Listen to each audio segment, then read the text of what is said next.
네, 자리를 정돈하고 같이 예배의 자리에 나아가도록 하겠습니다. 네, 우리 겸이도 앞쪽으로 와서 앉으세요. 네, 비가 와서 물소리도 폭포 소리도 들리고 그죠? 네, 자연에 와 있어 숲에 와 있어서 같이 예배한다 그렇게 여기시고 같이 예배 드렸으면 좋겠습니다. 네, 우리 그 자리에서 다 일어나셔서 같이 주님 앞에 나아갑시다. 겸이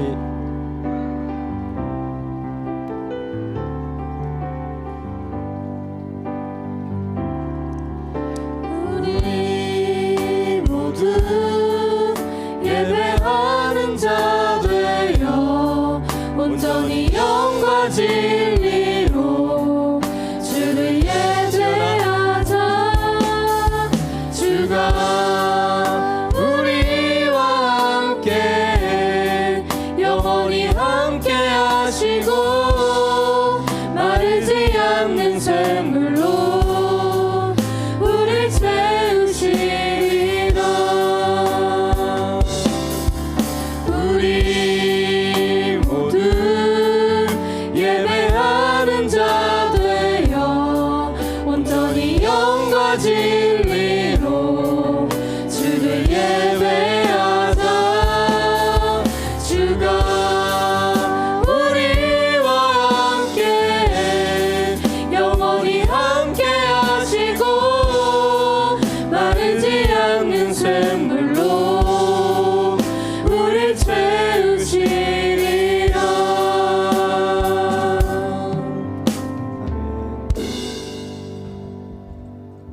나옵니까? 같이 고백하겠습니다. 나는 전능하신 아버지 하나님 천지의 창조주를 믿습니다. 나는 그의 유일하신 아들 우리 주 예수 그리스도를 믿습니다. 그는 성령으로 잉태되어 동정녀 마리아에게서 나시고 본디오 빌라도에게 고난을 받아 십자가에 못 박혀 죽으시고 장사된 지 사흘 만에 죽은 자 가운데서 다시 살아나셨으며 하늘에 오르시어 전능하신 하늘 우편에 앉아 계시다가 거기로부터 살아있는 자와 죽은 자를 심판하러 오십니다. 나는 성령을 믿으며 거룩한 공교회와 성도의 교제와 죄를 용서받는 것과 몸의 부활과 영생을 믿습니다. 아멘. 아멘.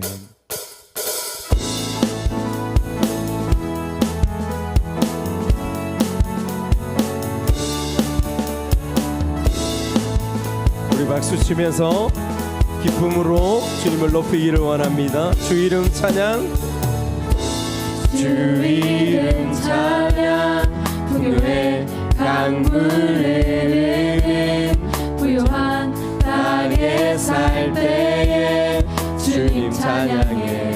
주 이름 찬양.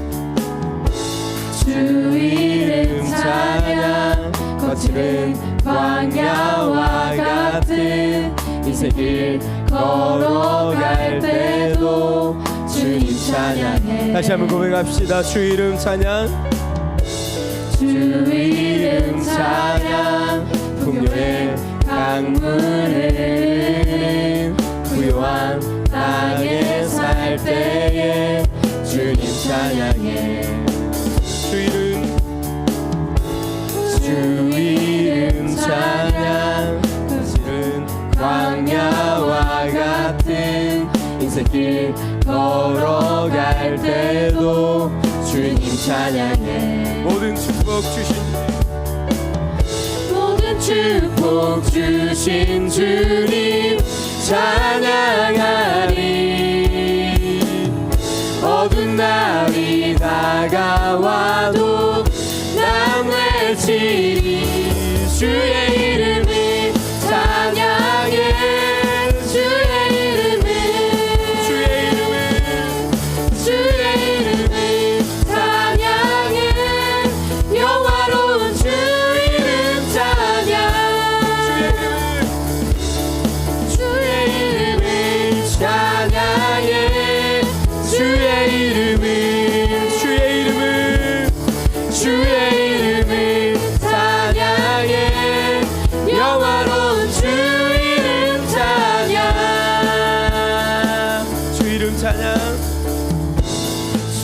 이름 찬양 햇살이 나를 비추고 만물이 새롭게 될 때 주님 찬양해 주 이름 찬양 주 이름 찬양 가는 길 험할지라도 고통이 나를 치라도 주님 찬양해 모든 축복 주신 주님 모든 축복 주신 주님 찬양하리 어두운 날이 다가와도 나 외치리 주의 이름을 찬양해 주의 이름을 찬양해 영화로운 주 이름 찬양 주의 이름을 찬양해 주의 이름을 찬양해 영화로운 주 이름 찬양 주님은 주시며 주님은 찾으시네 내 맘에 하는 말 주 찬양합니다 주님은 주시며 주님은 찾으시네 내 맘에 하는 말 주 찬양합니다 다시 한번 고백합니다 주님은 주시며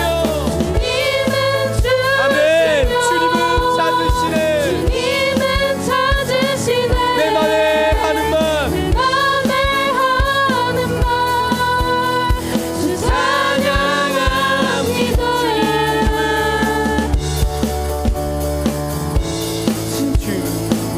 찬양합니다 강물이 위한 땅에 살 때에 주님 찬양해 주 이름 찬양 주 이름 찬양 거칠은 광야와 같은 인생길 걸어갈 때도 주님 찬양해 모든 축복 주신 주님 모든 축복 주신 주님 찬양하리 어두운 날이 다가와도 나 왜 주의 이름을 찬양해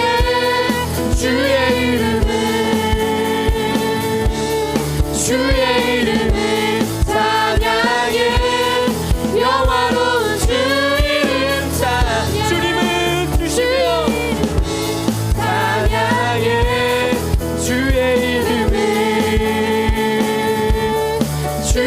이름을 찬양해 영화로운 주 고백합시다 우리 주님은 주시며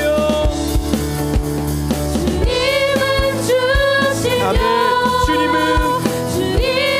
찾으시네 내 맘에 하는 말 주 찬양합니다 주님은 주시며 주님은 찾으시네 내 맘에 하는 말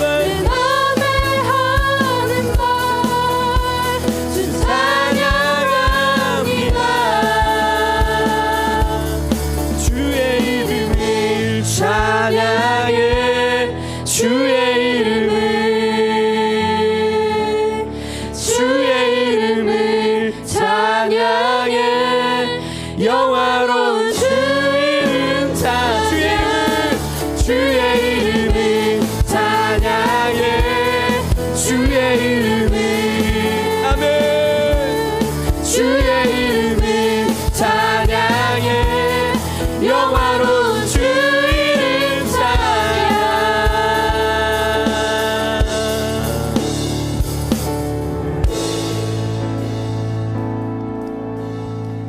예수 사랑하심을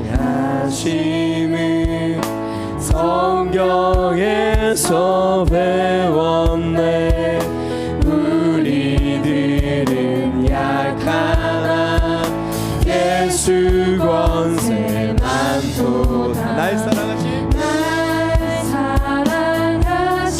아멘. 날 사랑하신 날 사랑하신 날 사랑하신 성경에 쓰여 나를 사랑하시고 나를 사랑하시고 나의 죄를 다시서 하늘문을 여시고 들어가게 하시네. 날 사랑하신 날 사랑하신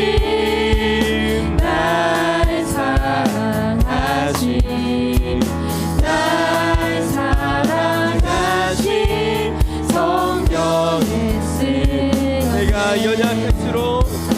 내가 연약할수록 더욱 귀히 여기사 높은 보좌 위에서 낮은 나를 보시네. 날 사랑하신 날 사랑하신 날 사랑하신 날 사랑하신 날 사랑하신 우리 옆에 계신 분은 축복하면서 찬양합시다. 널 사랑하신 널 사랑하신 널 사랑하신 널 사랑하신 성경에 쓰여 세상 사는 동안에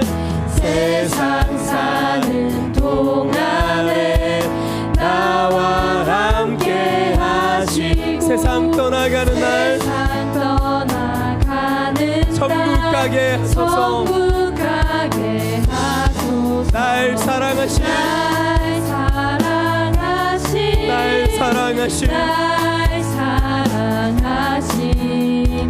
날 사랑하신 성경에 쓰여 날 사랑하신 날 사랑하신 날 사랑하신 날 사랑하신 우리 섭섭하니까 축복함을 할까요? 널 사랑하신 널 사랑하신 옆에 얼굴 좀 보십시오. 얼굴 좀 보시면서 찬양합시다. 널 사랑하신 성경에 쓰였네. 할렐루야. 아멘. 아멘. 우리 같이 주님께서 예배자로 부르셨습니다. 그 예배의 부르심 앞에 우리의 마음과 중심을 다해서 찬양하며 나아갑시다. 나는 하나님을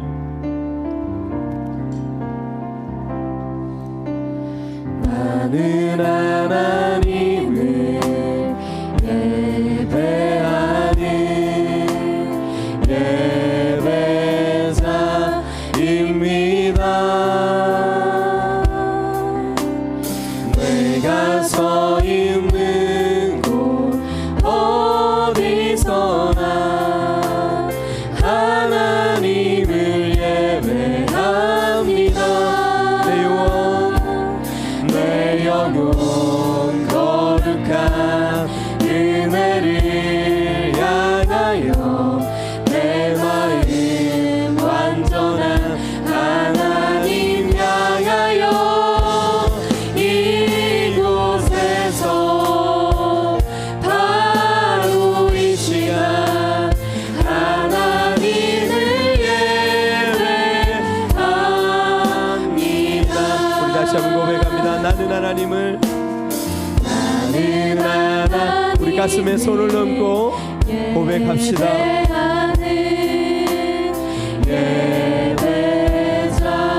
예배자입니다.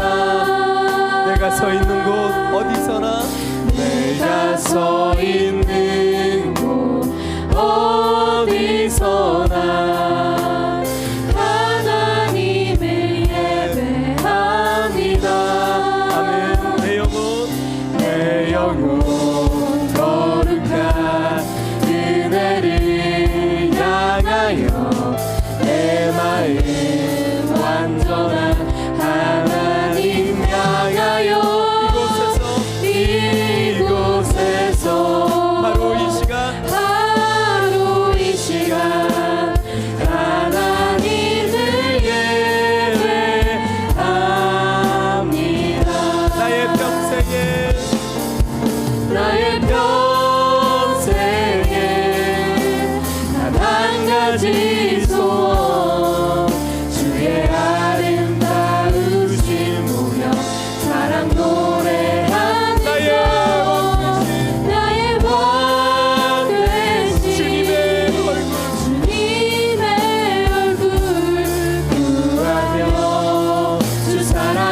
기도합니다. 나의 평생에 나의 평생에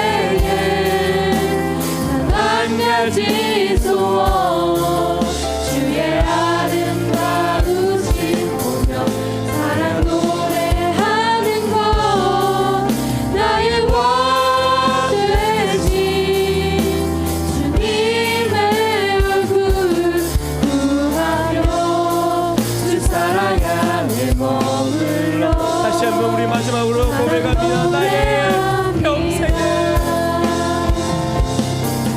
나의 평생에 단 한 가지 소원 주의 아름다우신 주의 아름다우신 보며 사랑 사랑 노래하는 노래하는 것 나의 왕 되신 주님의 얼굴 구하며 주 사랑 안에 머물러 사랑 노래합니다. 할렐루야 할렐루야. 그 주님의 이름을 찬양합니다. 우리 그 주님 앞에 우리 한 마음으로 주님 앞에 기도하기를 원합니다. 하나님 이 시간에 주의 성령으로 임재하여 주시옵소서. 우리가 예배자입니다. 내가 예배자입니다. 주님 앞에 나아가오니 우리의 모든 연약함들 하나님 주님께서 기쁨과 평안으로 바꾸시고 찬송으로 바꾸셔서 주님을 온전히 예배하는 이 시간이 되도록 역사하여 주시옵소서. 우리의 예배를 성령님 역사하여 주셔서 받아주시옵소서. 우리 동성으로 같이 간절히 기도하며 나아가겠습니다. 살아계신 하나님 아버지, 역사를 우리 가운데 허락하여 주시고 우리의 예배가 주님 앞에 온전히 드려질 수 있도록 성령님 인도하여 주시옵소서. 성령님 우리의 마음 내면의 깊은 곳까지 만지시고 하나님 우리의 상황과 환경들을 붙잡아 주셔서 아버지 우리의 생각들이 메이는 곳, 우리의 마음들이 메이는 곳, 붙들림 바 되어지는 곳, 힘든 곳, 어려운 곳 성령님께서 이음 역사하여 주셔서 우리를 치유하시고 회복하시고 오직 주님만을 바라볼 수 있는, 오직 주님 앞에 예배할 수 있는 우리가 되어지도록 역사하여 주시옵소서. 오 주님 우리의 예배를 받아 주시옵소서. 우리의 삶의 주인 되시는 하나님 아버지, 만물의 생명이 약동하고 푸른 실록이 짙어가는 계절 5월을 허락하사 첫 주일 우리를 거룩한 예배의 자리로 불러주신 전능하신 하나님 아버지께 모든 영광과 찬송을 올려드립니다. 아멘. 오늘 이 자리에 모인 우리 성도들의 심령이 성령의 담비로 채워지게 하소서. 사랑의 주님, 5월은 가정의 달입니다. 주님께서 세우신 거룩한 공동체인 가정이 믿음으로 지켜지게 하시고 아멘. 가정마다 사랑이 넘치게 하옵소서. 아멘. 부모는 자녀를 진리로 영육하게 하시고 자녀들은 부모를 존경하고 순종하는 복된 가정이 되게 하소서. 아멘. 특별히 어린이 주일을 맞아 이 나라의 다음 세대를 위한 기도합니다. 우리의 자녀들이 지혜롭고 사랑이 넘치는 사람으로 자라게 하시고 세상의 유혹과 어둠 속에서도 믿음을 잃지 않도록 보호하여 주옵소서. 아멘. 세상의 기준과 비교 속에서도 흔들리지 않고 자신이 얼마나 소중한 존재인지 주님 안에서 깨닫게 하여 주시옵소서. 아멘. 학교와 가정, 친구들 사이에서 이축되지 않게 하시고 주여. 어떠한 상황에서도 정직하고 담대하게 살아갈 수 있는 마음을 허락하여 주시옵소서. 아멘. 지식을 쌓는 것을 넘어 옳고 그름을 구별하는 지혜를 배우게 하시고 아버지. 앞서기보다는 바르게 살아가는 삶의 가치를 알게 하여 주시옵소서. 아멘. 우리 교회를 위해 기도합니다. 기쁜 우리 교회의 은혜를 베풀어 주셔서 이웃을 향한 전도와 부흥하고 성장하는 복을 주옵소서. 아멘. 5월 31일 새생명 초청 주일 예비된 전도자를 위해 기도와 돌봄으로 다가가게 하시고 최선을 다해 전도하고 그 모든 결과는 하느님께 맡기게 하소서. 아멘. 사탄이 그들의 발걸음을 막지 못하게 하소서. 주님. 초청된 영혼들이 말씀을 잘 받아들이고 마음 열게 하소서. 아멘. 준비하는 모든 가정에 하느님의 인도하심이 있게 하소서.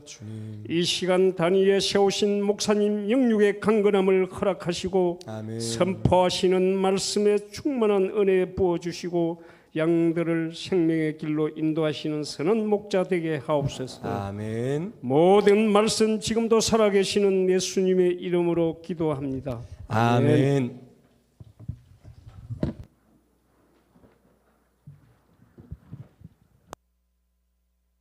감사합니다. 감사합니다.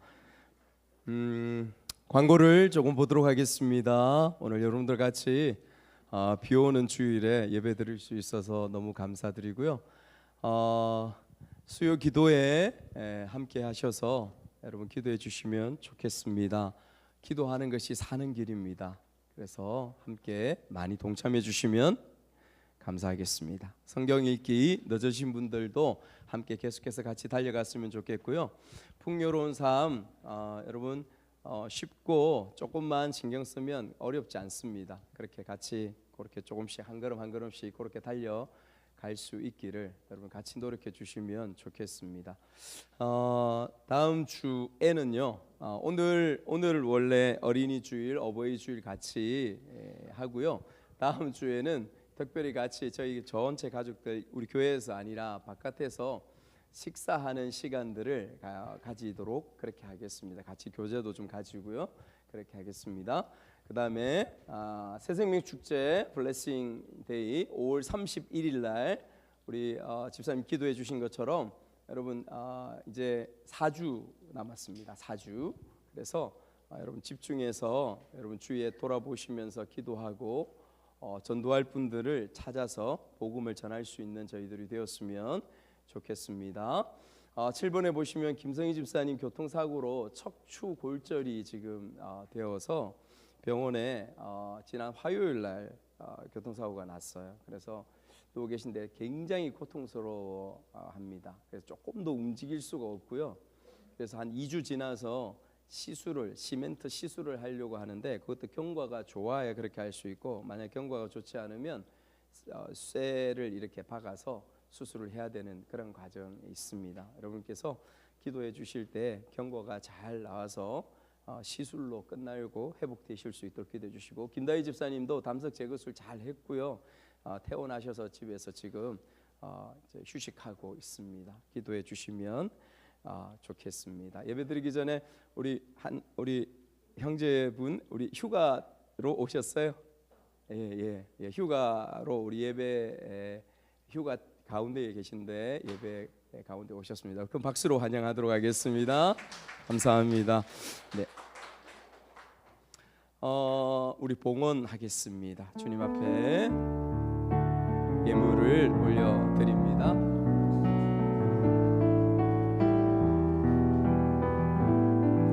나의 마음 받으소서. 나의 마음 받으소서. 오셔서 주님의 처소 삼으소서. 나의 전부이신 나의 전부이신 주여 내 마음을 받아주소서. 나의 마음 받으소서. 오셔서 주님의 처소 삼으소서. 나의 전부이신 나의 전부이신 주여 내 마음을 받아주소서.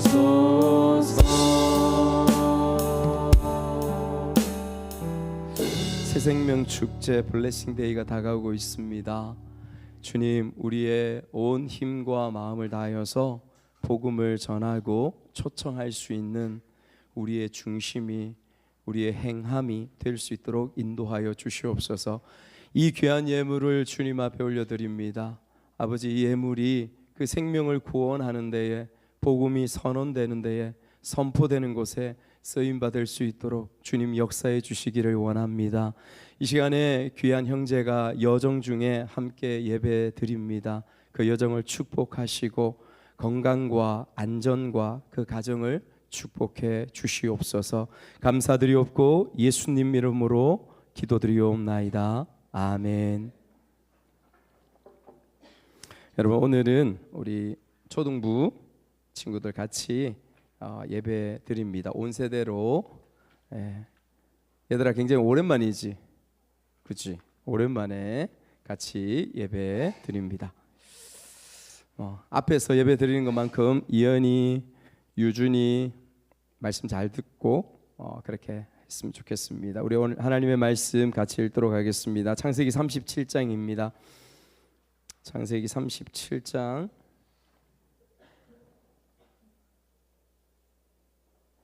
창세기 37장 12절로 28절까지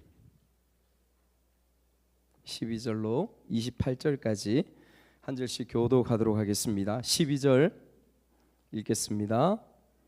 그의 형들이 세겜에 가서 아버지의 양떼를 칠 때에 이스라엘이 요셉에게 이르되 내 형들이 세겜에서 양을 치지 아니하느냐 너를 그들에게로 보내리라. 요셉이 아버지에게 대답하되 내가 그리하겠나이다. 이스라엘이 그에게 이르되 가서 내 형들과 양떼가 다 잘 있는지를 보고 돌아와 내게 말하라 하고 그를 헤브론 골짜기에서 보내니 그가 세겜으로 가니라. 어떤 사람이 그를 만난즉 그가 들에서 방황하는지라. 그 사람이 그에게 물어 이르되 네가 무엇을 찾느냐. 그가 이르되 내가 내 형들을 찾아오니 청하건대 그들이 양치는 곳을 내게 가르쳐 주소서. 그 사람이 이르되 그들이 여기서 떠났느니라. 내가 그들의 말을 들으니 도단으로 가자 하더라 하니라.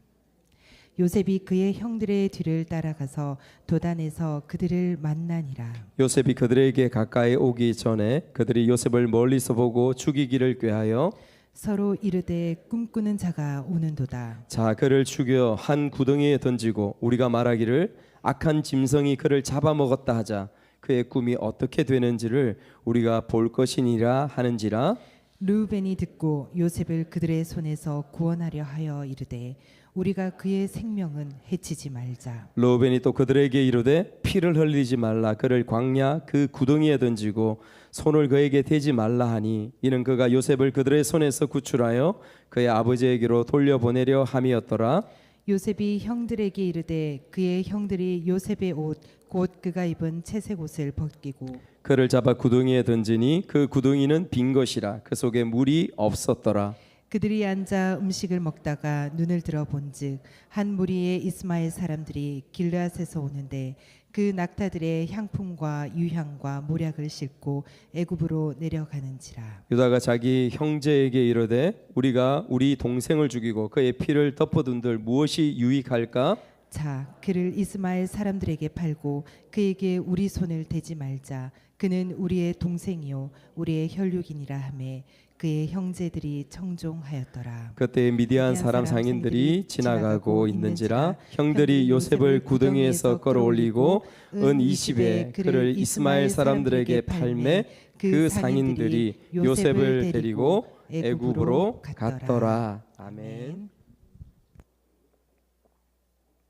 창세기 오늘 37장 12절부터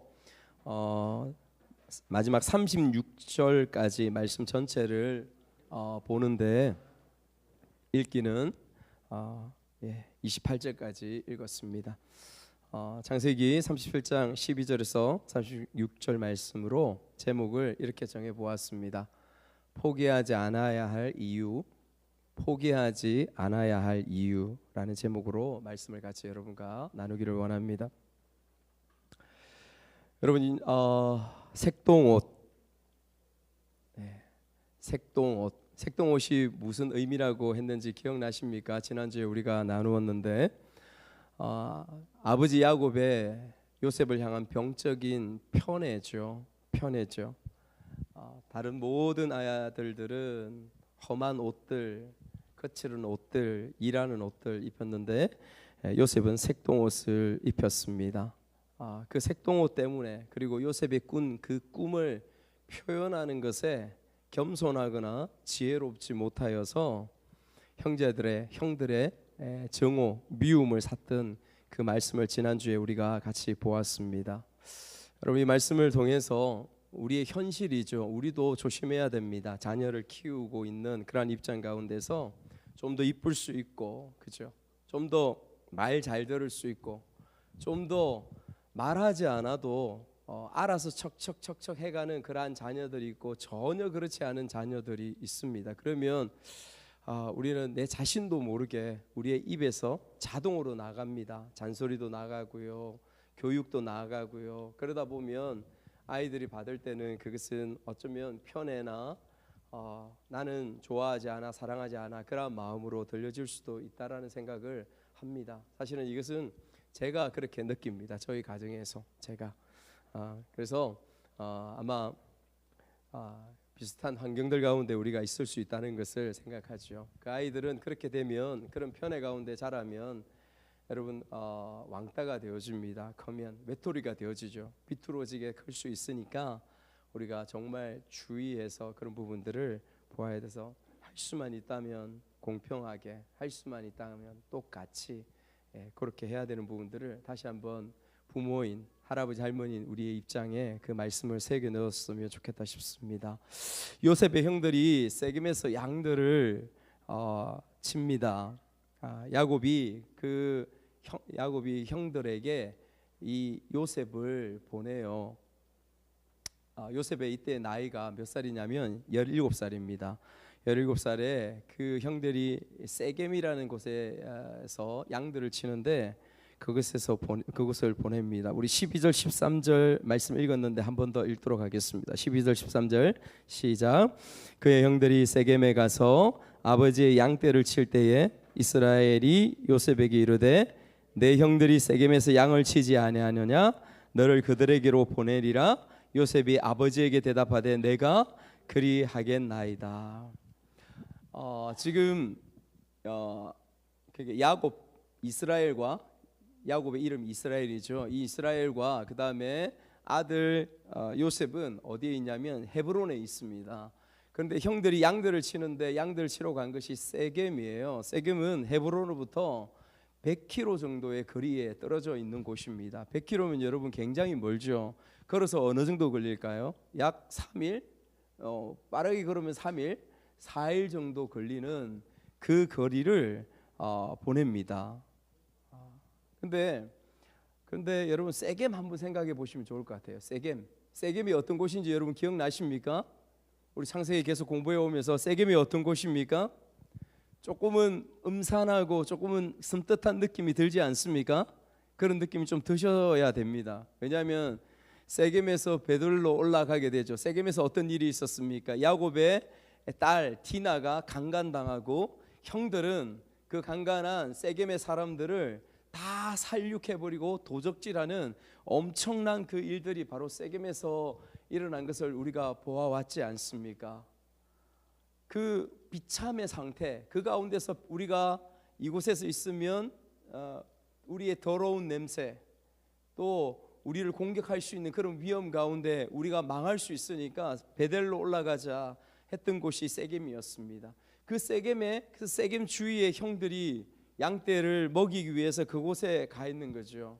세겜이라는 단어가 왔을 때 벌써 이 말씀을 보면서 우리의 마음속에 좀 뭔가 음산하고 싸한 기분, 어떤 불길함의 징조, 이런 부분들을 좀 느낄 수 있으면 좋겠습니다. 만약 여러분 이것을 영화로 만들었다면 세겜이라는 그곳으로 갔다라고 하는 그러한 자막이나 그러한 이야기가 들려지면 여러분 그런 생각 우리 가운데 들려지지 않겠습니까? 영화를 그렇게 만들겠죠.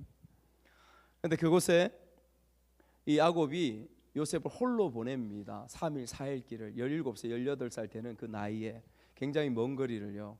왜 이렇게 야곱이 무리한 일을 했을까? 그런 상상을 한번 해봅니다. 왜 그랬을까요, 여러분? 왜 그렇게 보냈을까? 그렇게 아끼는 아들을. 여러 책들이나 주석들에 보면 대다수의 의견들이 이런 부분들, 저도 공감하는 부분이 있는데 뭐냐면 야곱도 알았겠죠. 형들과 이 요셉의 관계들이 너무도 안 좋았다라는 거, 너무도 안 좋았다라는 거, 미워한다라는 거, 이런 부분들을 어느 정도는 야곱이 그것을 알고 있었겠죠. 그래서 야곱의 마음 가운데에 요셉으로 하여금 뭔가 음식을 준비하고 가지고 형들이 일하고 있는 그곳에 찾아가서 전달해주고 하면, 그리고 그곳에서 좀 같이 보내면 그런 마음들이, 형들의 그 미움의 마음들이 좀 녹아지지 않을까 하는 그러한 관계 회복의 그러한 차원에서 보냈을 것이다 라고, 여러분 이것은 상상할 수밖에 없어요. 이렇게 해서 요셉을 홀로 색동을 입혔던 그 아들을 보내는 것을 볼 수 있습니다. 그런데 여러분, 그런데 여기서 우리가 뒤에 결과적으로 보면 이 아버지 야곱의 이 아들들을 이해하고 바라보는 이 수준이, 이 모습이 얼마나 기초적이고 깊이 알지 못했다라는 것을 우리가 알 수 있습니다. 그냥 형들이 이 자기가 있을 때 요셉을 미워하고 너 그렇게 하지 마, 너 그래 하면 혼나라고 하는 이 정도로 그냥 미워했을 것이다, 이 정도인 줄로 생각했을 것 같아요. 그런데 실제로 뒤에 주어지는 오늘 읽었던 말씀의 내용들의 형들의 모습, 요셉을 향한 형들의 마음은 어떤 거였습니까? 분노였죠. 분노도 이만저만한 분노가 아니라 죽이고 싶은 그 마음이 들 정도의 분노였습니다. 여기서 제가 여러분들과 조금 생각해 보고 싶은 것은 무엇이냐면 아버지 야곱의 모습입니다. 요셉만을 편애하고 바라봄으로 인해서 그 형들의 모습들, 상처받고 있는 어떤 상황들 가운데 있었는지에 대해서 긴 시간 동안 알지 못했던 이 아버지 야곱의 내면, 아버지 야곱의 태도, 그 삶을 여러분 보고자 한번 생각해 보고자 하는 것이죠. 여러분 이것은 분명하게 하나님 앞에서 잘못된 것입니다. 이것은 다른 말로 죄죠. 여러분 이 일들로 인해서 엄청난 비극들이 주어진 것을 우리는 이 이후의 말씀 가운데서 보게 되어집니다. 그럼에도 불구하고 야곱은 알지 못했다. 이것은 죄입니다. 옛날에 제가 전도 폭발 훈련을 담당했을 때가 있었습니다. 전도 폭발을 하면서 그 전도 폭발의 죄에 대한 부분에 대해서, 복음을 전한 내용 중에 죄에 대한 부분에 대해서 이런 내용이 나오는 것이 기억이 납니다. 어떤 부분이냐면 죄는 하지 않아야 하는 것을 하는 것도 죄이지만 하지 않아야 될 것, 행하지 않아야 될 것을 하는 것도 죄이지만 그것에 뭐가 있습니까? 뭐 욕하는 거, 미워하는 거, 정오하는 거, 살인하는 거, 시기하는 거, 질투하는 거, 이런 것들이 포함되어지죠. 그런데 그 죄 가운데 무엇이 있냐면 마땅히 해야 할 것을 하지 않는 것, 그거 역시 죄다라고 분명히 선언하고 있는 것이 있습니다. 여러분 이건 전폭의 내용이 아니라 성경 말씀을 연구하고 같이 보다 보니까 죄는 무엇이냐, 마땅히 해야 할 것을 하지 않는 것조차도 죄다라는 부분들을 말씀하고 있는 거죠. 여러분 무엇이 있을까요?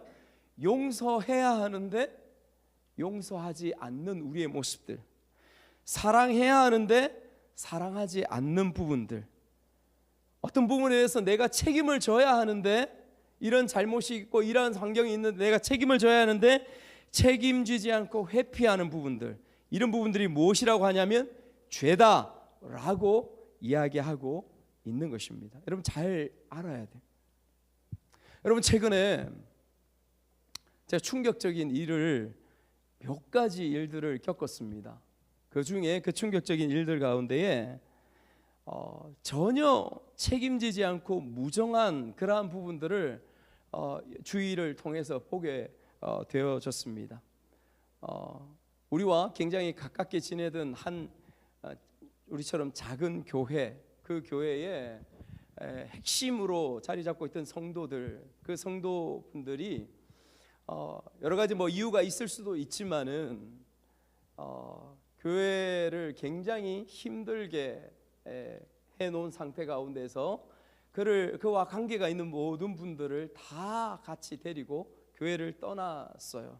교회를 떠남으로 인해서 거기 담당하고 있던 목사님과 교역자와 아주 소수만 그 교회 가운데 남게 되어져서 교회의 생존 자체가 흔들리고 있는 그러한 상황들 가운데 놓여진 것을 보게 되어지죠.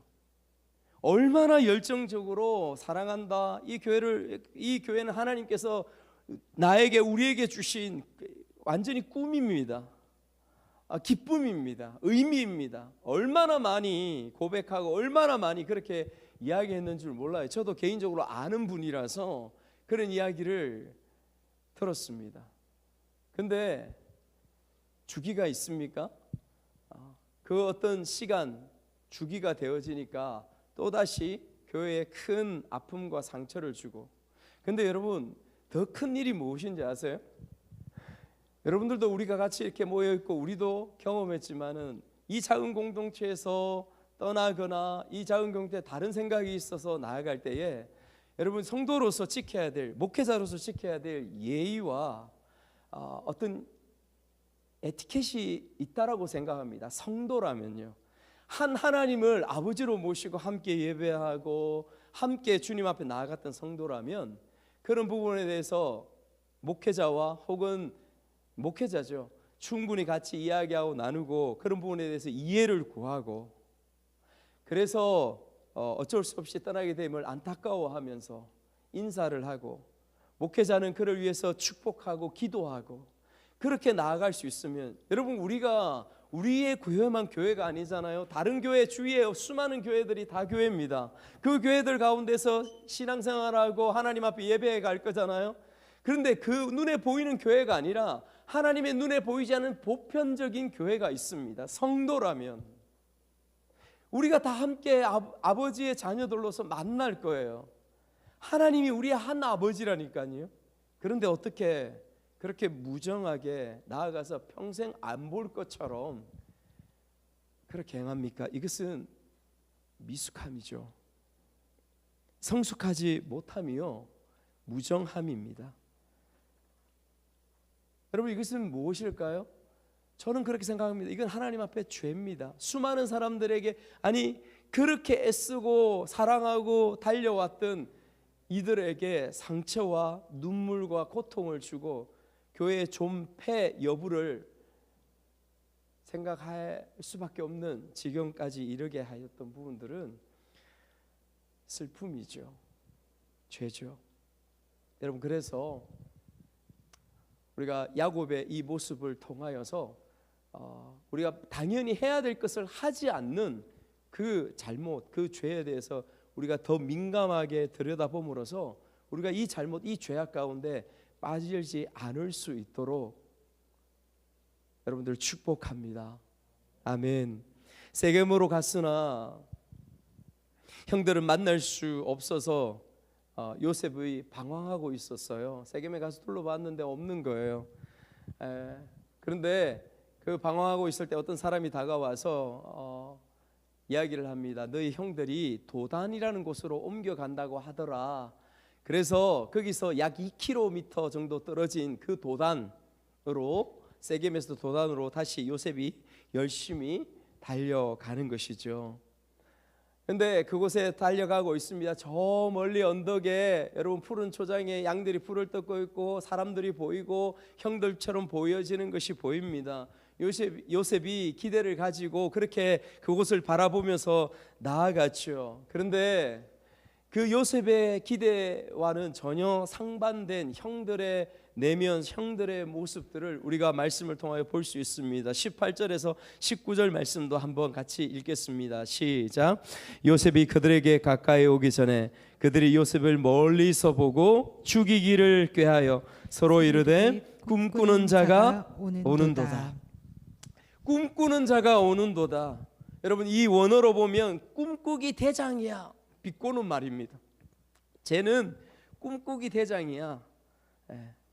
그렇게 비꼬면서 서로 말하면서 의논하면서 여전히 채색 옷을 입고 오는 요셉을 바라보면서 요셉을 쉽게 분간할 수 있었습니다.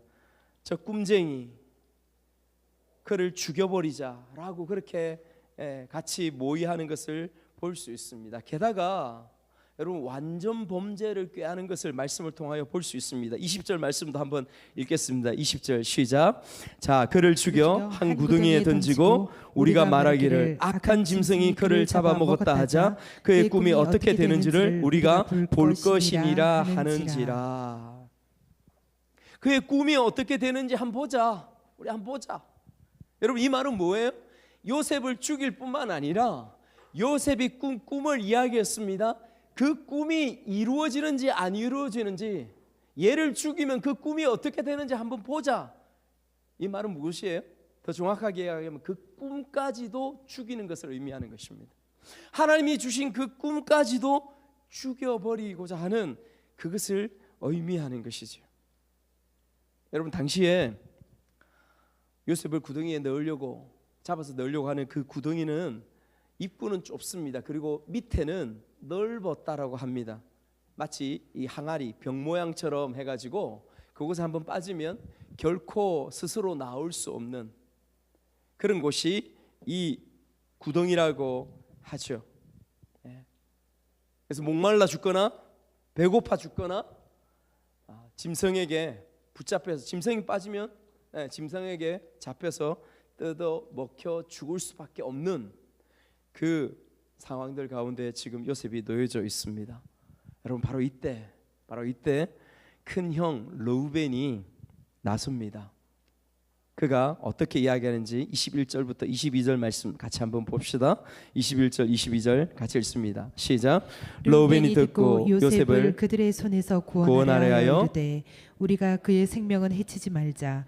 르우벤이 또 그들에게 이르되 피를 흘리지 말라. 그를 광야 그 구덩이에 던지고 손을 그에게 대지 말라 하니 이는 그가 요셉을 그들의 손에서 구출하여 그의 아버지에게로 돌려보내려 함이었더라.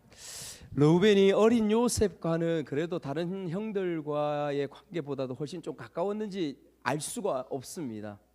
아니면 나이가 많은 르우벤 형이 어린 요셉을 17살밖에 되지 않은 이 아이를 불쌍히 여겼을 수도 있습니다. 분명한 것은 구덩이에 던졌다가 나중에 요셉을 꺼내어서 아버지에게 돌리겠다라는 그 마음, 그 생각이 있었던 것은 이 말씀 가운데서 분명히 우리가 발견할 수 있는 것이지요. 그런데 여러분 한번 생각해 보십시오. 많은 학자들이 그렇게 의문을 던집니다. 근데 만약 형으로서 요셉의 생명을 진짜 살리려고 했다면, 여러분 르우벤이 누구입니까? 맞입니다. 장자의 권리가 있지 않습니까? 르우벤이 이 요셉을 진짜 살리려고 했다면 당연히 동생들에게 단호하게 이야기해. 죽이지 말라, 죽이지 말자, 안 돼, 잘못됐어, 그거는 절대 안 돼, 끊었어야죠. 그런데 르우벤은 그렇게 하지 않습니다. 오히려 르우벤이 이 말씀과 뒷부분에 행하는 모습들을 보면 굉장히 기회주의적인 모습들을 취하고 있는 부분들을 볼 수 있습니다. 동생들에게 힘있게 이야기를 못합니다. 동생들에게 강하게 선언하지 못해요. 왜 그럴까요? 여러분 혹시 짐작이 가십니까? 르우벤이 이룰 수 없는 상황들을 앞뒤 문맥 우리 스토리를 보면 그것을 짐작할 수 있습니다. 르우벤이 큰 잘못을 저질렀습니다. 그의 체면과 그의 권위가 도저히 설 수 없는 엄청난 일을 저질렀다는 것을 우리는 앞부분의 말씀을 통해서 볼 수 있습니다. 어떤 일을 저질렀습니까? 빌하를, 아버지의 아내, 아버지의 첫 빌하를 범했습니다. 강간했습니다. 아버지의 침상을 더럽혔죠. 이것은 고대 사회에서 죽음입니다. 그러나 죽이지는 않았죠. 그러니까 그런 가운데에 있으니까 동생들 가운데에 여러분 권위가 섰겠습니까? 체면이 섰겠습니까? 이렇게 이야기할 수밖에 없는 모습들이 되어지죠. 또 하나, 아버지 야곱과의 관계는 어떠했겠습니까? 형들과의 관계들보다도 훨씬 더 멀었겠죠. 아버지가 아마 얼굴도 쳐다보지 않았을 수도 있어요. 그런 상황들 가운데서 이 르우벤이 이렇게 이야기하는 것은 어쩌면 굉장히 기회주의적인, 그래서 요셉을 이런 위험한 상황들 가운데서 내가 살림으로, 그의 목숨을 살림으로 다 죽이려고 했는데 아버지 제가 살렸어요. 보십시오. 아버지가 사랑하는 아들 아닙니까? 제가 살렸어요. 그래서 아버지와의 관계도 회복할 겸 하는 그러한 마음들이 러브의 마음 가운데에 있었지 않았을까? 그렇게 충분히 우리는 추측해 볼 수가 있습니다. 근데 러브니 나중에 요셉이 팔려가는데 구덩이에 와 보니까, 구덩이를 떠났다가 구덩이에 와 보니까 요셉이 안 보여요. 그때 30절 말씀에 아이가 없도다 나는 어디로 갈까? 굉장히 재미있는 표현을 하죠. 나는 어디로 갈까? 무엇이에요? 중심이 요셉을 살리고자 하는 곳에 마음이 있는 것이 아니라 이 러브에는 마음은 어디에 있어요? 나의 위치, 나의 모습, 내가 기회가 있었는데, 이것이죠. 러브엔의 마음이 그 가운데 있었던 것을 우리가 보게 되어진 것입니다. 그리고 또 우리 형제들 한번 볼까요? 이 형제들 보십시오. 참 여러분 잔인합니다. 요셉을 그 구덩이에 잡아서 넣습니다. 던져 넣습니다. 넣고는 아마도 여러분 이 형들이 구덩이에 던져 놓고 그 구덩이 옆에서 뭐 하고 있는 줄 아십니까? 뭐 하고 있다고 하고 있습니까? 25절 말씀 보면 그들이 앉아 뭐라고요? 음식을 먹다가 동생을 구덩이에 떨어서 아마 여러분 울부짖고 있지 않겠습니까? 형님 한 분만 봐주십시오. 한 분만 용서해 주십시오. 한 분만 건져 주십시오. 살려 주십시오. 울부짖고 있는 그 소리를 들으면서 형들이 어떻게 하고 있습니까? 그 바깥에서 모여 앉아가지고 아마도 추측컨대 요셉이 들고 왔던 그 아버지가 싸준 떡, 아버지가 싸준 음식, 그것을 펼쳐놓고 그곳에서 점심을 먹고 있는, 그곳에서 밥을 먹고 있는 형들의 비정하기 짝이 없는 그 모습을 이 말씀은 과감없이 기록해 주고 있습니다. 잔인하죠. 정말 잔인합니다. 그런데 여러분 이 모습들을, 이 그림을 여러분 머릿속에 지금 상상하시면서 이 그림을 하나님은 어떻게 바꾸시는가를 한번 생각해 보십시오.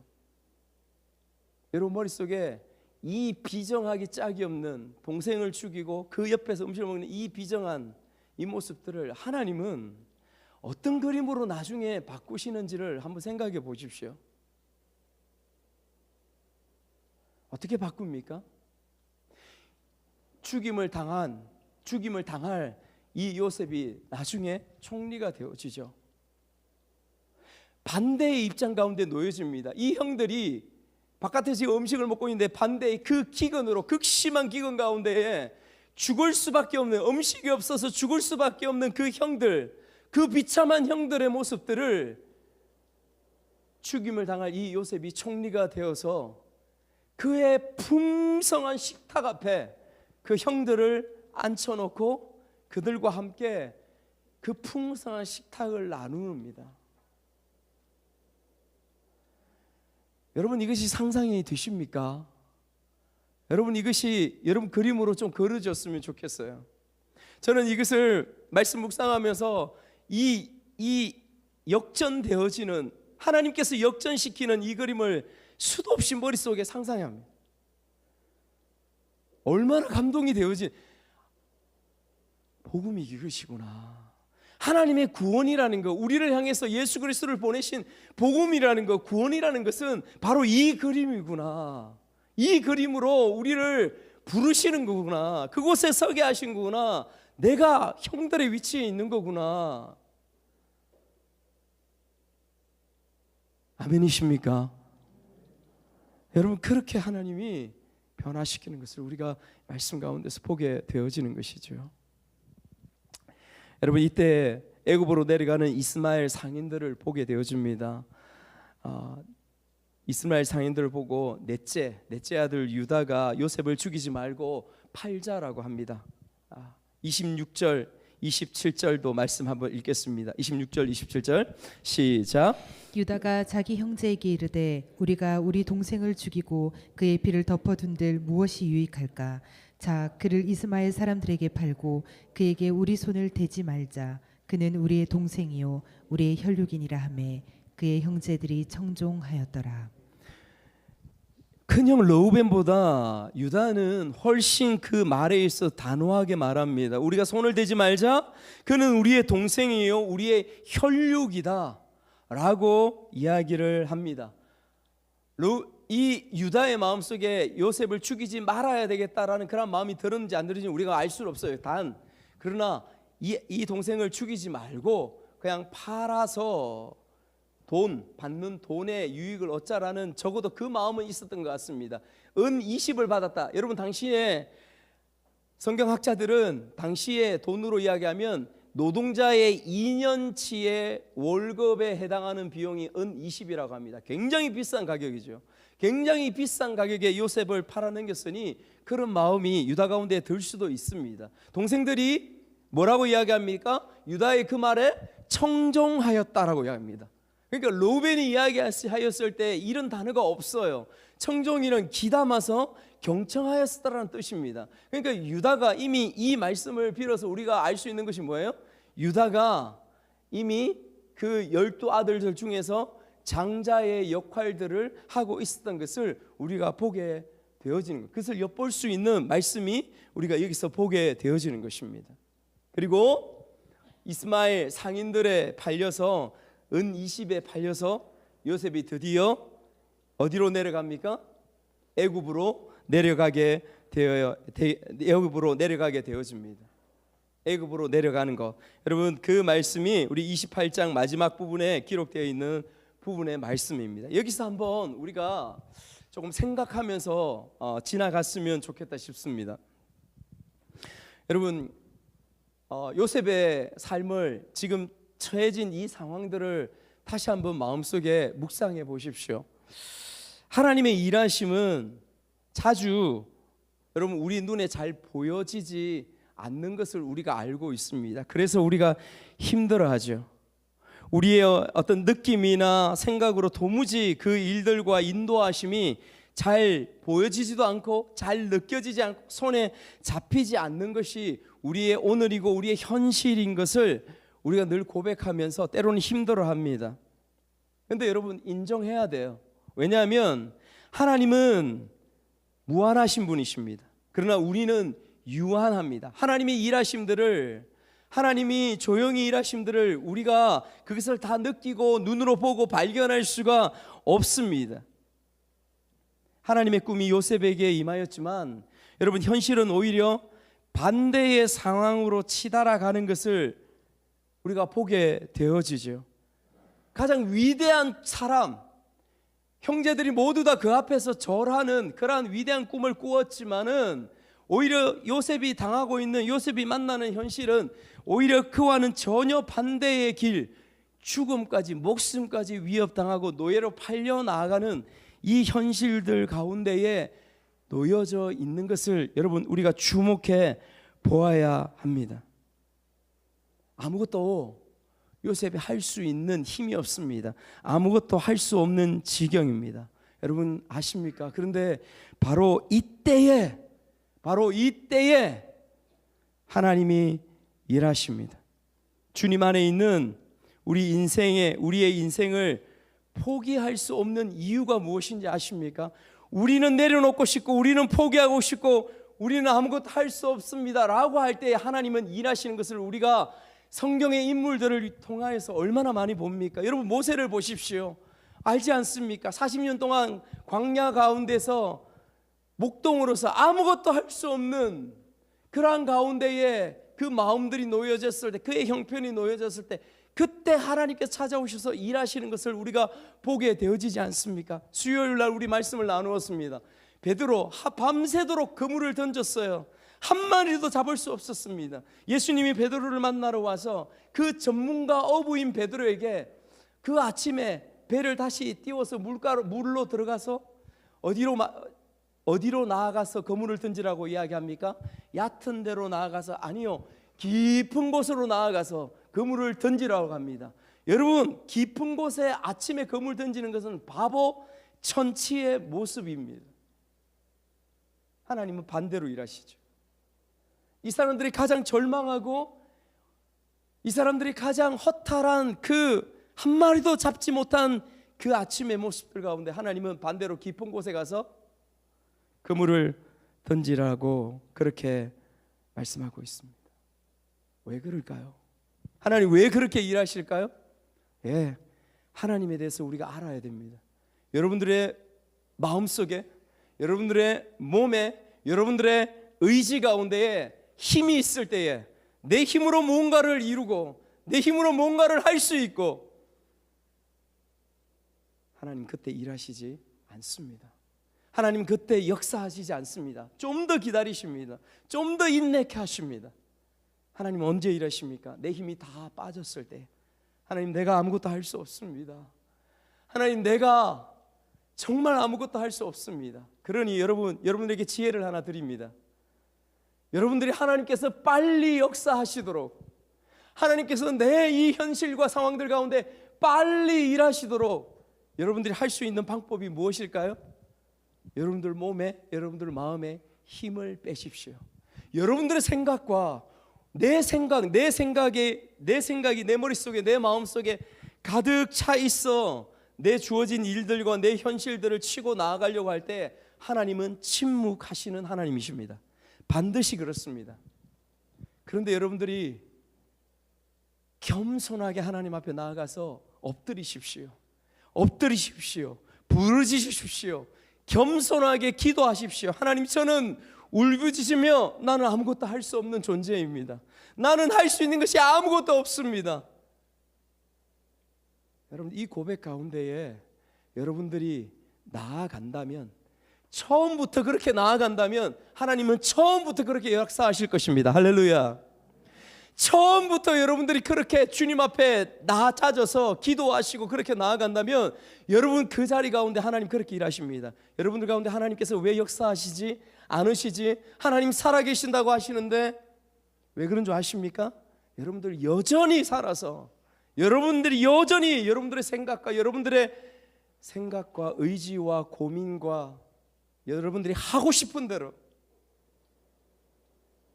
그렇게 살아가기 때문에 하나님은 침묵하십니다.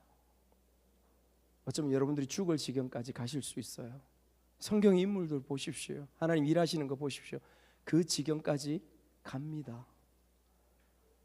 우리가 두려워해야 될 이유, 여러분 그곳에 있는 것을 여러분 기억할 수 있기를 원합니다. 여러분 요셉이 당하는 모습들 보십시오. 요셉이 당하는 이 현실들, 이 암울한 시간들 가운데 하나님이 일하시지 않을까요? 아니요. 우리가 보지 못하고 우리가 현실의 그 모습들 때문에 눈이 가려져서 보지 못하지만은 보십시오. 모든 믿음의 사람들이, 아니 형들이 정오로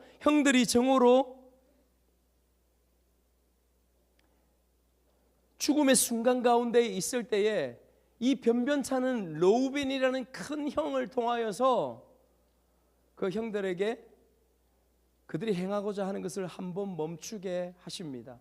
하나님께서 하시지요. 유다를 통하여서 한 번 더 요셉의 생명을 그 자리에서 바로 죽이게 되는 것을 멈추게 하십니다. 사람을 보내시죠. 여러분 이것을 여러분들 삶 가운데에 경험하지 않습니까? 여러분 저는 너무도 많이 경험해요. 결코 요셉하고 가깝거나 친한 형들이 아닙니다. 그럼에도 불구하고 하나님은 이 사람들을 통하여서 그를 결국은 돕는 가운데에 보내시는 것을 여러분 보지 않습니까? 여러분 저도 거의 매일매일 이런 상황들을 경험합니다. 조금만 하나님 앞에, 하나님의 말씀 앞에 눈을 열어서 주님을 바라보면 이 일들을, 믿음의 눈으로 내 삶을 바라보면 이 일들을 하나님께서 이루어 가시는 것들을 선명하게 여러분 볼 수 있습니다. 여러분 잘 아시죠? 제가 개척하고 나서 이곳에 우리가 예배의 터전을 잡고 나서 많이 힘들었던 부분, 여러분 그때 굉장히 마음이 힘들었던 거 여러분 아십니다. 대인기피증까지 올 정도로 힘들었어요. 그때 그것을 결정적으로 풀게 했던 키가 누구였는지 아십니까? 정말 재미있고 아이러니컬하게 저는 하나님의 역사는 진짜 놀랍구나 라고 했던 부분이 있습니다. 제가 그 교회에서 사역했을 때에 부교역자로서 여러분 저하고 가장 어려운 관계에 있던 저의 위에 있던 분이었습니다. 저의 친구이자 저희들 총괄하면서 저는 또 성격이 이렇게 이 부분도 아닌 것 같다라고 하는 부분들을 계속 이야기해야 됩니다. 이런 부분들하고 계속 충돌하고 굉장히 크게 서너 번 부딪혔던 분이 이분이었어요. 아마 이 목사님도 저에게 좋지 않은 마음들이 있었어요. 그런데 제가 그 상황 가운데 있을 때 전화를 했어요.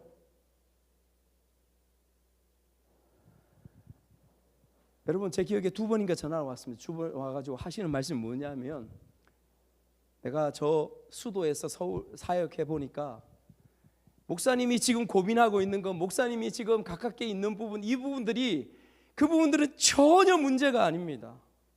그래서 목사님 이 부분에 대해서 하나도 미안해하거나 하나도 그 부분에 죄책감이나 하나도 그런 마음 가질 거 없습니다. 여러분 이 말씀을 이 목사님이 전화해가지고 하는 거예요. 제가 이야기한 것도 아니고. 여러분 재밌죠? 하나님이 이렇게 일하십니다. 여러분 그 한 사건을 통하여서 저는 제 마음에서 그 부분들이 굉장히 많이 덜어지고 부담이 놓여지는 부분들을 경험합니다. 하나님이 이렇게 일하시는 것, 여러분 이것을 여러분의 믿음의 삶 가운데서 경험할 수 있기를 축복합니다. 하나님 우연으로 그렇게 여러분 일하시지 않습니다.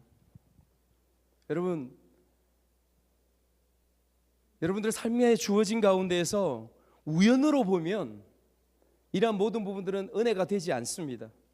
그러나 이것을 믿음으로 바라보면 여러분 가운데 새로운 에너지와 새로운 힘으로서 여러분 삶을 이끌어가고 주관하는 그러한 능력이 될 줄 믿습니다. 형들은 요셉의 채속옷을 벗겨서 염소의 피를 묻혀가지고 아버지에게 보냅니다.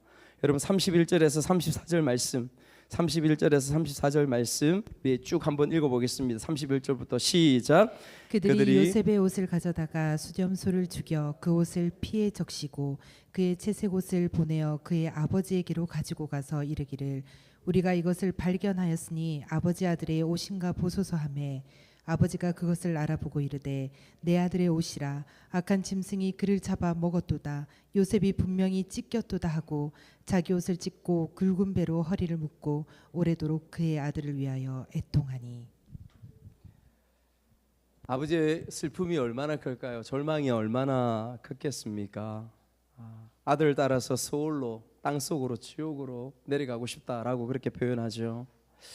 여러분 그런데 그렇게 울고 울부짖습니다. 그런데 여기서 우리가 한 가지 기억하면서 넘어갔으면 좋겠습니다.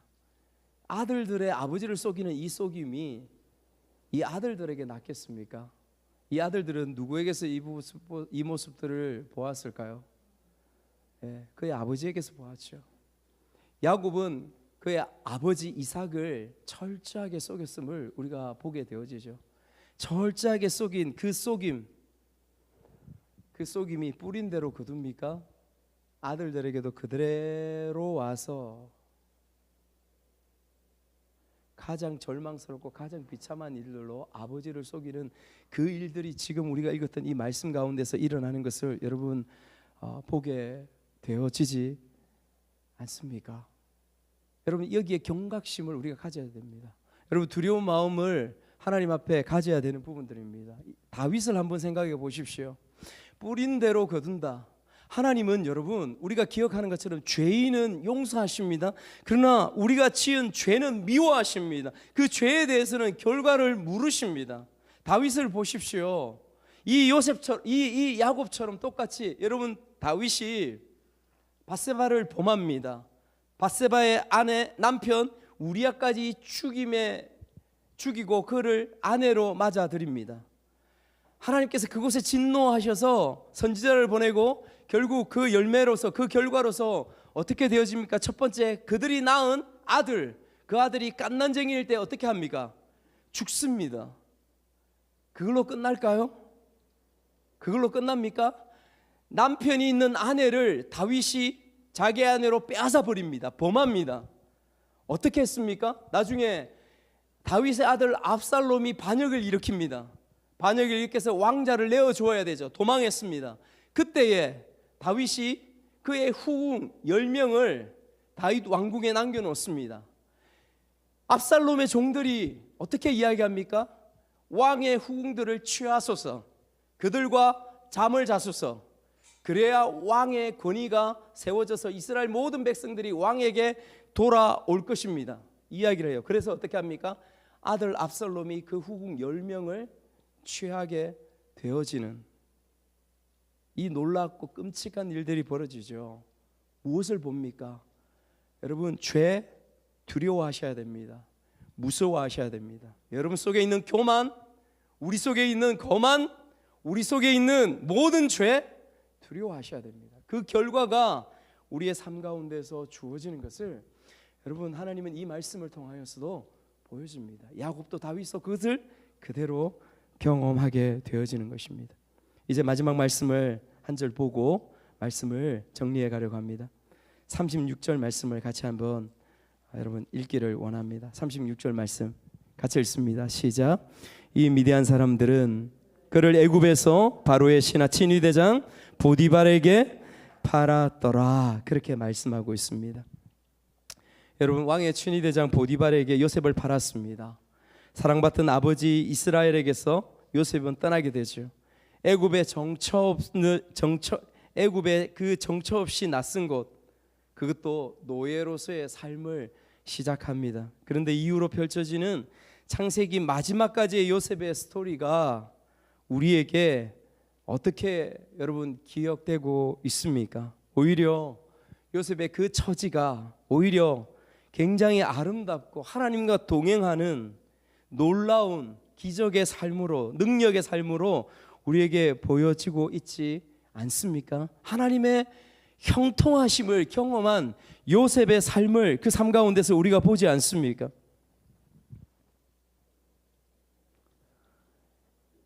요셉이 그 상황들 가운데서 아버지 이스라엘을 떠났을 때에 요셉은 애굽으로 나아갔습니다. 애굽에 나아갔던 것은 누구의 뜻이었습니까? 하나님의 뜻이었습니다. 다시 말하면 하늘 아버지의 뜻이었습니다. 이렇게 표현하겠습니다. 육신의 아버지의 편애와 사랑 가운데서 그 안정과 의지될 수밖에 없는 그 부분들 가운데에서 그곳에서 떠나서 하나님 아버지 그분께로 자리를 옮겨졌을 때에 요셉의 삶이 어떻게 변하였는가, 요셉의 삶이 어떻게 바뀌어졌는가, 여러분 그것을 보기를 원하는 것이죠. 이해하시겠습니까? 육신의 아버지를 떠났을 때는 의지되고 그 편애 가운데서 그냥 그렇게 살아갈 수밖에 없었을 것입니다. 그런데 하나님은 그 자리에서 옮겨서 하나님 당신의 품 가운데, 애굽의 자리 가운데에 옮기셔서 고생하고 눈물 흘리고 힘들고 그런 가운데 있었지만 하나님의 품 가운데서 키우고 양육하고 세우셔서 결국은 총리로 세우셔서 그 민족과 그 가족들을 살리는 그 놀라운 일들을 했다는 것을 우리가 이 말씀을 통하여 보게 되어지는 것이죠. 여러분, 우리 모두는 우리 아버지라는 존재, 우리가 의지가 되어줄 수 있고 힘이 되어줄 수 있는 것이 우리 아버지라고 할 수 있을 것입니다. 안정이 되어줄 수 있는 것, 여러분 그곳에서 떠나야 됩니다. 사랑하는 청소년들과 주일학교 친구들이 이곳에 있습니다. 우리 친구들이 잘 들으시기 바랍니다.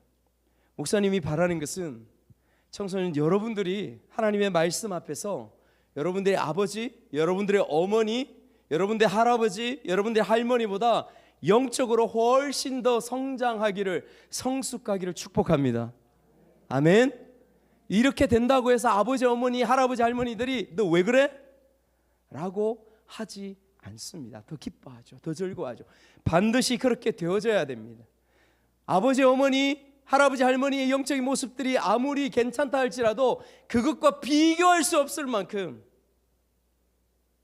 더 놀랍고 더 뛰어나게 그렇게 성장해야 됩니다. 그렇게 하기 위해서 어떻게 해야 될까요? 지금 말씀하시는 것처럼 여러분들의 아버지, 여러분들의 어머니의 그 뜻과 생각과 그 안정과 그 평안과 그 품 가운데서 떠나서 어디로 가야 되는가? 하나님께로 가야 돼.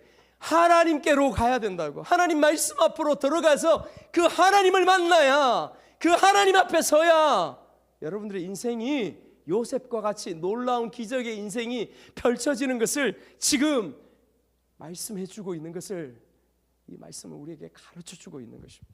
아멘. 우리 청소년들 아멘. 아멘. 그 자리에 머물러 있지 않기를, 깨어 있기를, 살아계신 하나님 앞에서 그렇게 나아가기를, 그리고 그런 우리 모두가 되어지기를 주님의 이름으로 축복합니다. 우리 찬양하면서 나아갔으면 좋겠습니다. 주가 보이신 생명의 길.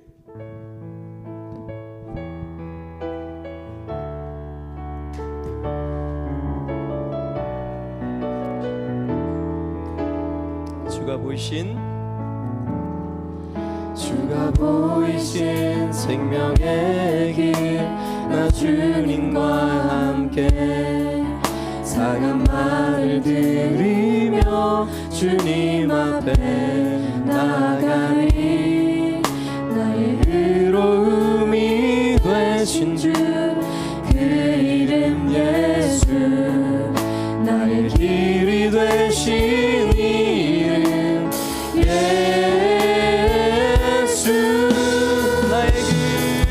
나의 길 오직 그가 하시나니, 나를 단련하신 후에 내가 정금같이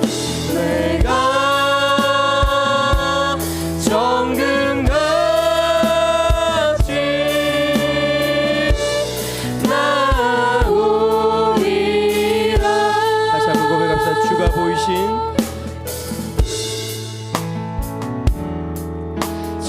보이신 생명의 길, 나 주님과 함께 사간 마음을 들이며 주님 앞에 나가리.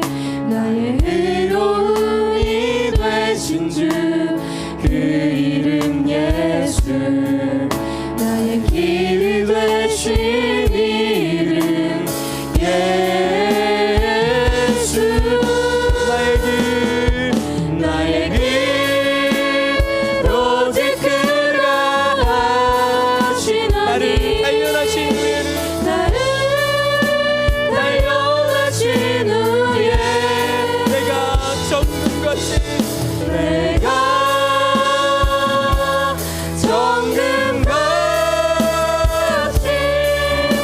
나오리라.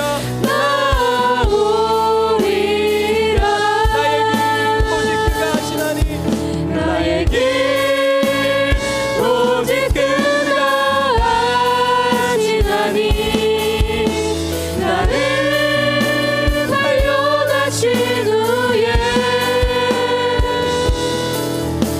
내가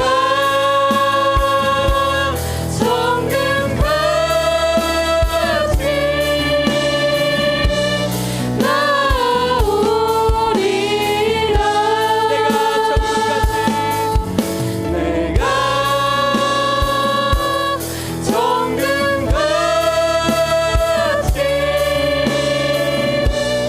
나오리라.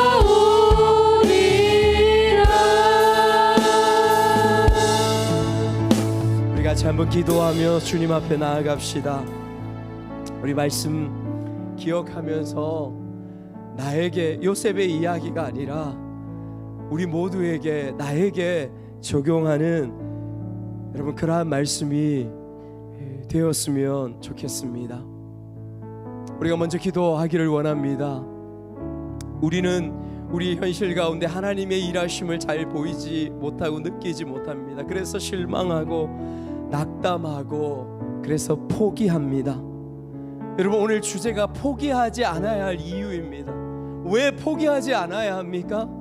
하나님은 그런 상황들 가운데서도 반드시 일하시며 역사하시며 붙들고 계심을 말씀하고 있기 때문인 줄 믿습니다. 그 하나님께서 우리의 힘이 다 빠졌을 때에 우리가 주님, 오직 주님만이 하실 수 있습니다. 우리가 기도할 때, 우리가 말씀을 붙들 때에 내 생각, 내 의지, 내 노력, 그 힘이 다 빠졌을 때에 하나님은 비로소 역사하시고 일하시는 그 하나님심을 말씀하십니다. 우리도 같이 기도합시다. 하나님, 내가 더 겸손하게 주님의 말씀 앞에, 은혜 앞에 나아가기를 원합니다.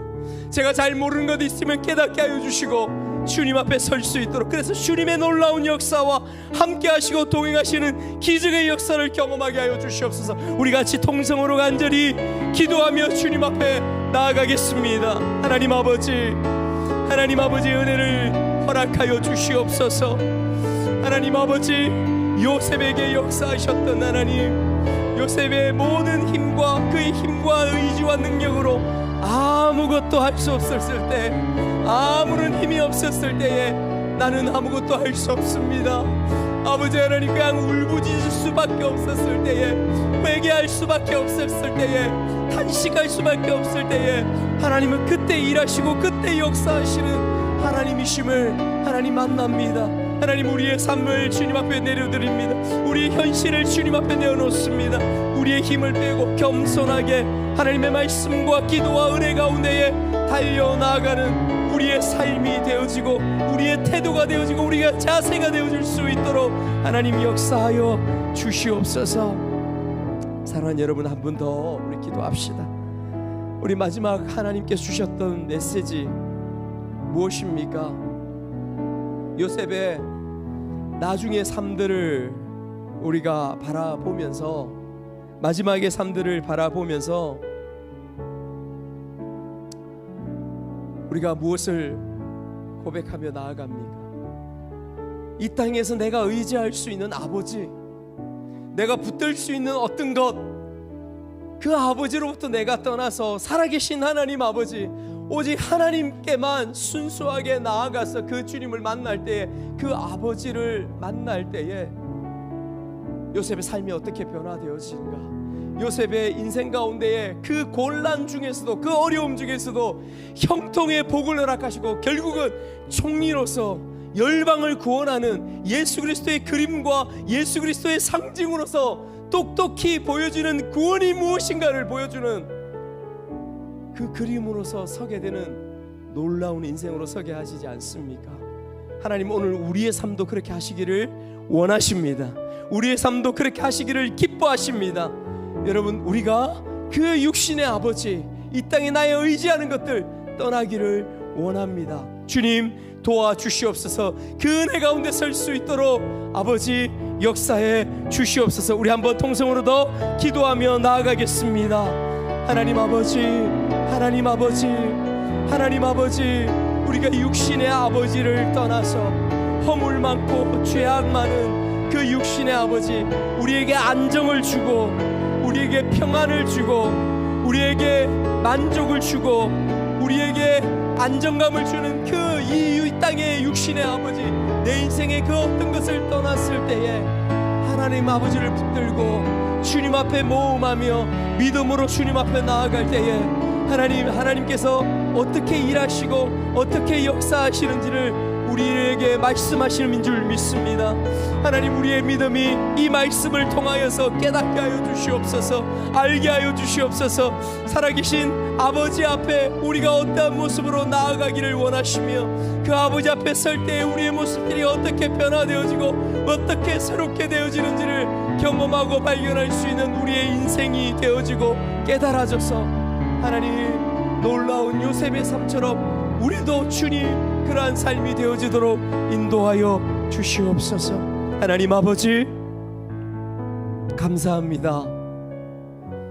하나님, 우리가 우리의 삶 가운데에서 아무리 힘들고 깜깜한 터널을 통과하고 있는 것처럼 아버지, 그 어두움 가운데 있다 할지라도 우리가 결코 믿음을 포기할 수 없고, 살아계신 아버지를, 하나님 아버지를 포기할 수 없는 이유에 대하여 하나님, 오늘 우리가 요셉의 인생과 삶을 통하여 말씀을 보았습니다.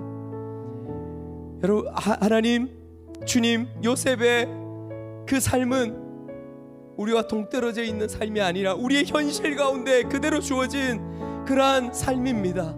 하나님, 우리도 요셉처럼 요셉에게 말씀하시고 요셉의 인생을 통하여 말씀하시는 하나님 아버지, 그 길 가운데 설 수 있도록 아버지 도와주시옵소서.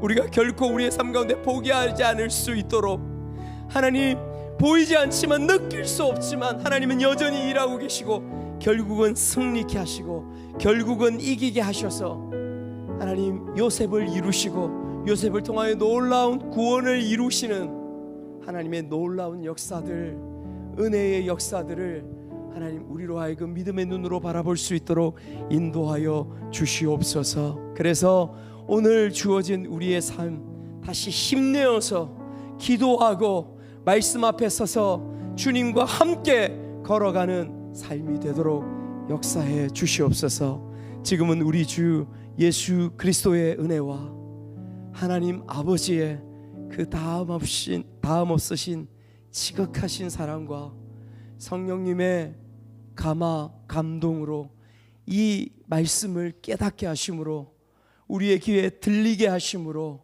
우리의 심령이 깨닫게 됨으로 말미암아 내가 주님 앞에 각오하고 결단하고 또다시 엎드리고 기도하며 주 앞에 서기를, 그렇게 나아가기를, 그래서 요셉의 삶을 이루기를 마음속에 결단하며 주 앞에 나아가는 이곳에 있는 주의 백성들의 그 머리 위에 지금부터 영원토록 함께 있을지어다. 아멘.